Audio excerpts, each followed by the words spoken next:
All right, you guys, when you slide under here, this whole opening is covered by this bottom cover. This right here, that's your generator, oil pan, air filter housing, which we're also going to replace an air filter, but we'll do that in a later video. So you don't have to take anything off except this bottom cover, which is the diamond plate cover. So there's your drain plug. That white filter right there, that's the oil filter. So oil change, pretty self-explanatory. That's a 7/8 bolt. And be careful because the gasket likes to stick on there. So you should replace it. Carrier doesn't have them right now, so I got to reuse the old one. And then you just, best way to get that is with filter pliers. Stick them right up in there. I'll try to show you here in a second. Alright, I don't know if you can see it very well. Here's my pliers. Just kind of get up in there. Give it a little twist. Try to break her loose. Make sure you keep your drain pan under there, so when it starts dribbling, it'll catch it. So I can't do this with one hand, but so get your filter off, put your new one on. I'll be right back. Okay, I got it broke loose. It's not draining yet, but if you see that blue filter right there, that's your capacitor right here. There's a blue filter right here. That is a fuel filter, a spin-on fuel filter. And then you have your air filter right there too. So if you can, shove some cardboard or something up in there to try to deflect the oil from running down all over that stuff as best you can. So I'm going to try that now, and then I'll show you what I get it to look like here. Alright, I'm trying to show you that. It's hard to see, but you just kind of shove that underneath the oil filter on top of that fuel filter, so it'll drain down, and then it should deflect right down onto your drain pan. You'll get a little bit on your air cleaner, but that won't hurt anything. Just wipe it off. And then I'll try to keep a lot of that clean. So let me spin that filter off and get her draining.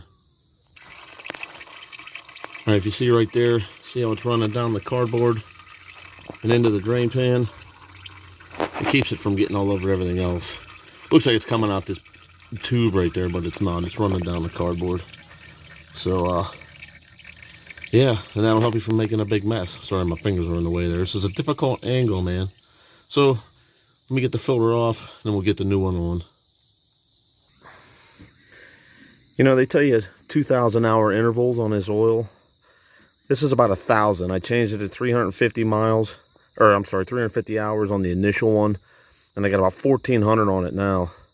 So it's about 1,000 hours on this oil, and it is disgusting. So, yeah, I wouldn't go 2,000 hours on this if I were you, but hey, that's just my opinion. And always make sure that your seal is on the old filter, because if it's not, it's stuck up on the oil filter base on the APU. So you want to make sure you wipe everything off. Then on your new filter, well, I still got the plastic on there, but lube that new O-ring with some oil before you stick it back on, so it doesn't make it a pain to get it off. This is a pain to get back up in there, though. So let me take care of this. There we go. New filter on.